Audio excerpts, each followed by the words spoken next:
BNP সরকার গঠন করলে প্রধানমন্ত্রী হবে তারেক রহমান, বলছেন দুদু। জানাবো পিআরের কারণে নেপালের কয়েক বছরে 14 বার ক্ষমতা পরিবর্তন হয়েছে, বলছেন জাহিদ। এদিকে বিএনপি পিআর পদ্ধতি বিরোধিতা করে নিজেদের দুর্বলতা প্রকাশ করছে, বলছেন ফয়জুল করিম। এবং সর্বশেষ জানাবো সাংগঠনিকভাবে যতটা শক্তিশালী হওয়ার কথা ছিল তা অর্জন করতে পারিনি, বলছেন নাহিদ ইসলাম।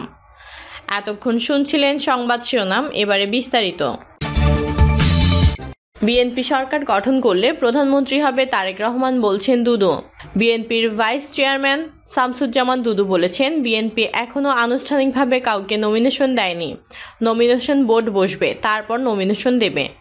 আমরা ধানের শীষের পক্ষে এখনও মানুষের কাছে যাচ্ছি। সবাই মনে করে ধানের শীষ জয়লাভ করলে তারা বিএনপি সরকার গঠন করবে। বিএনপি সরকার গঠন করলে তারেক রহমান সাহেব প্রধানমন্ত্রী হবে। শামসুজ্জামান দুদু বলেন, চুয়াডাঙ্গা এবং আলমডাঙ্গার অনেক সমস্যা। আমি 2 বার এমপি ছিলাম, কিন্তু সে সময় একবার আমাদের সরকার অল্প সময় ছিল, সেটা 15 ফেব্রুয়ারির নির্বাচন। পরের নির্বাচনে আমি 30 দলের সদস্য ছিলাম। গরিব মানুষের টাকাও সেই সময় আওয়ামী লীগ খেয়ে ফেলেছিল। গরিব মানুষ, তাদেরকেও ভাতার টাকা দেওয়া হয়নি। আওয়ামী লীগ কত বড় চোরের দল সেটা শেখ হাসিনা গত 15-16 বছরে প্রমাণ করেছেন। বাংলাদেশের সমস্ত টাকা তারা বিদেশে পাচার করেছে। লক্ষ হাজার কোটি ডলার সাধারণ মানুষের টাকা, কৃষকের টাকা, দিনমজুরের টাকা, শ্রমিকের টাকা, এগুলো তারা পাচার করে দিয়েছে। সে টাকা ফিরিয়ে আনতে হবে। সে টাকা ফিরিয়ে আনতে হলে বিএনপি সরকার দরকার। পিআরের কারণে নেপালে কয়েক বছরে 14 বার ক্ষমতা পরিবর্তন হয়েছে, বলছেন জাহিদ।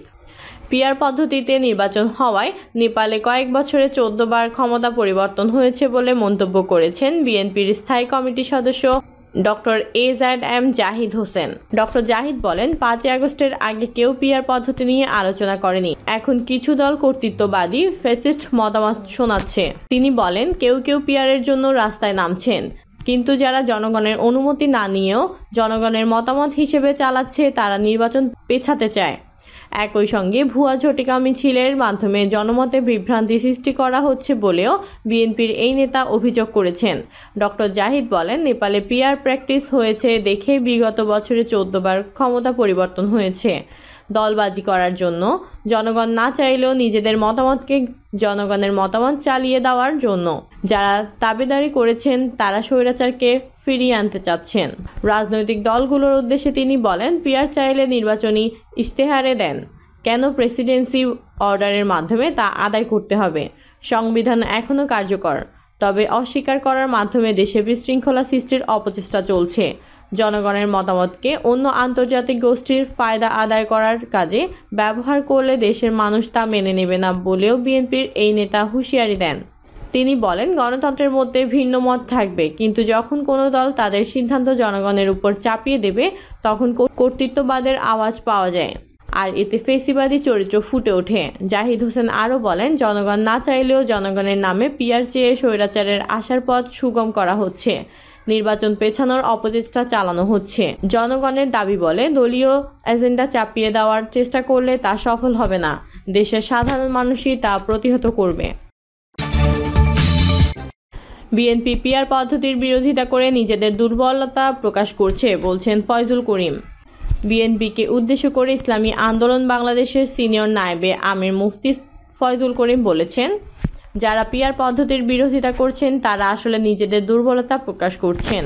বিএনপি দাবি করে যে তাদের 90% ভোট আছে, তাহলে পিআর পদ্ধতিতে তাদের আসন 270 ছাড়িয়ে যাবে এবং তারা সহজে সরকার গঠন করতে পারবে। মুফতি ফয়জুল করিম বলেন, জনগণের দাবি মেনে নিয়ে অন্তর্বর্তী সরকারকে অবশ্যই পিআর পদ্ধতিতে নির্বাচন দিতে হবে। যদি সরকার এই দাবিতে গড়িমসি করে তাহলে জনগণ ঐক্যবদ্ধভাবে আন্দোলন করে তাদের দাবি আদায় করবে। অন্তর্বর্তী সরকার শুধু নির্বাচনের জন্য ক্ষমতায় আসেনি, তাদের 3টি প্রধান দায়িত্ব রয়েছে: নির্বাচনী ব্যবস্থা সংস্কার, দৃশ্যমান বিচার এবং নিরপেক্ষ নির্বাচন। সংস্কার ও বিচার ছাড়া শুধু নির্বাচন দিলে তা গ্রহণযোগ্য হবে না। মুফতি ফয়জুল করিম বলেন, পিআর পদ্ধতিতে নির্বাচন না করা হলে কোনো দলের একক আধিপত্য থাকবে না এবং জনগণের ভোট নষ্ট হবে না। দেশের ৮০% মানুষ এই পদ্ধতির পক্ষে। এই পদ্ধতিতে সব দলের, সব মতের এবং সব ধর্মের মানুষের প্রতিনিধিরা সংসদে যাওয়ার সুযোগ পাবে।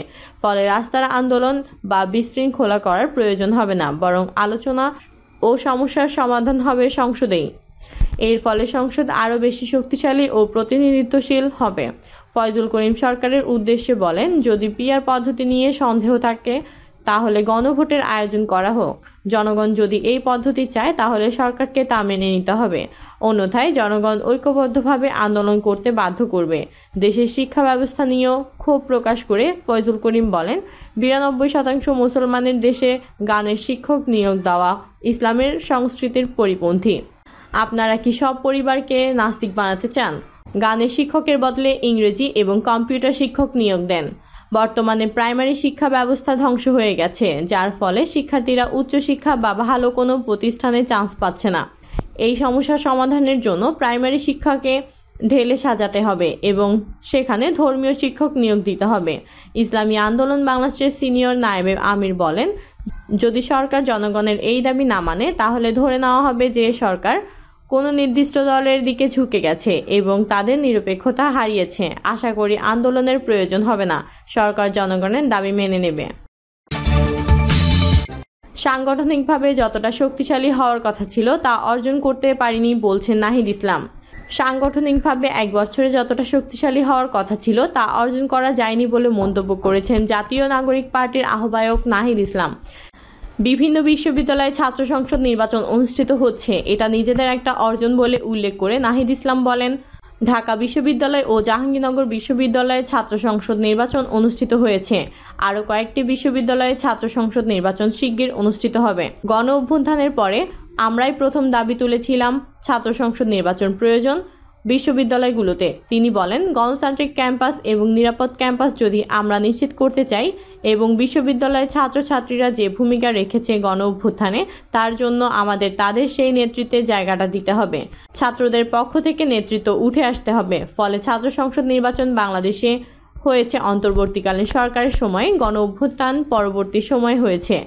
ঢাকা ও জাহাঙ্গীরনগর বিশ্ববিদ্যালয়ে ছাত্র সংসদ নির্বাচনের ফলাফলে এনসিপি সমর্থিত প্যানেলের বিপর্যয় দুঃখের বিষয় মন্তব্য করে নাহিদ ইসলাম বলেন, বিশ্ববিদ্যালয় থেকে ছাত্র নেতৃত্ব গড়ে উঠবে, এটা আমাদের প্রত্যাশা ছিল। কিন্তু কিছুটা দুঃখের বিষয় যে বাংলাদেশ গণতান্ত্রিক ছাত্র সংসদের যে প্যানেলকে আমরা সমর্থন করেছিলাম ঢাকা বিশ্ববিদ্যালয় ও জাহাঙ্গীরনগরে তা আশানুরূপ ফলাফল করতে পারে নাই। ফলে আমরা নিজেরাও বোঝার চেষ্টা করেছি।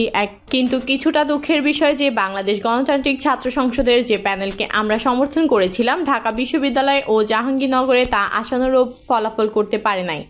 ফলে আমরা নিজেরাও বোঝার চেষ্টা করেছি এই 1 বছরের মধ্যে এমন কি হলো, কেন আমরা পারলাম না, আমাদের ব্যর্থতার জায়গাটা কোথায় ছিল। ফলে সেই জায়গায় কিছু আত্মসমালোচনা, আত্মমূল্যায়ন আমাদের মধ্যে এসেছে।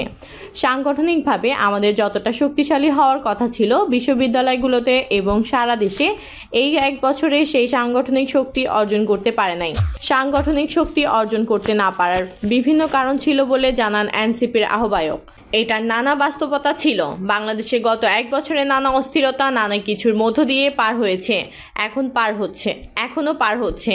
গণ অভ্যুত্থানের পরে এই সব কিছুর দায়িত্ব, দায়ভার আমাদের উপর এসে পড়েছিল। ফলে আমরা সেই আত্মমূল্যায়নটা করছি, আত্মসমালোচনাটা করছি এবং সামনের দিকে যাতে এই ভুলটা না হয় সে বিষয়ে আমরা যাতে সচেতন থাকি সেই আহ্বান আপনাদের প্রতি থাকবে।